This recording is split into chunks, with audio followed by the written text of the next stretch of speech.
கூட்டணி மாத்திரம் சேரக்கூடாது அப்படின்னு யார்? மிகப்பெரிய பத்திரிகையான நான் மரியாதை வச்சிருக்க செவந்தி ஆதித்தனாருடைய பத்திரிகை மாலை மலர் அதில் போடுறாங்க. நான் அதான் கேட்டு எங்களுக்கு தெரியாமல் விழுந்து போச்சுன்னு நான் கலைஞர் ஒளிகன்னு எழுதி போடுவியா? அது மாத்திரம் போட மாட்டேங்கிறியே. வருங்காலம் முதல்வரேன்னு எங்க ஆளுக எங்க கட்சிக்காரங்க கொடுத்தா அதையும் போட மாட்டேன்.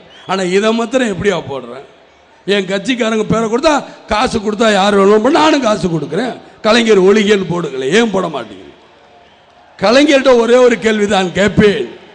என் கட்சியை தோக்கடிக்கணும், என்னை சேர விடக்கூடாது, எந்த பக்கமும் என்னை வளர விடக்கூடாது, இவ்வளவு ஒரு கீழ்த்தரமான ஒரு அரசியலேவா நீங்க அண்டாத்துறையிட்ட பழகுனீங்க இல்ல பெரியார்ட்ட பழகுனீங்க? யார்கிட்ட பழகாத ஒரு அசிங்கமான அரசியல் நடத்துறீங்க. நீங்க அசிங்கமான அரசியல் பண்ணிக்கிட்டு இருக்கா. உடனே சொல்றாங்க இந்த பத்திரிகையில காசு கொடுத்தாங்க போட்டு. அப்ப காசு கொடுத்தா யாருமா எது வேணுமாலும் போடுவீங்களா? நாங்களும் காசு தானே கொடுக்குறோம், போடுங்களேன்.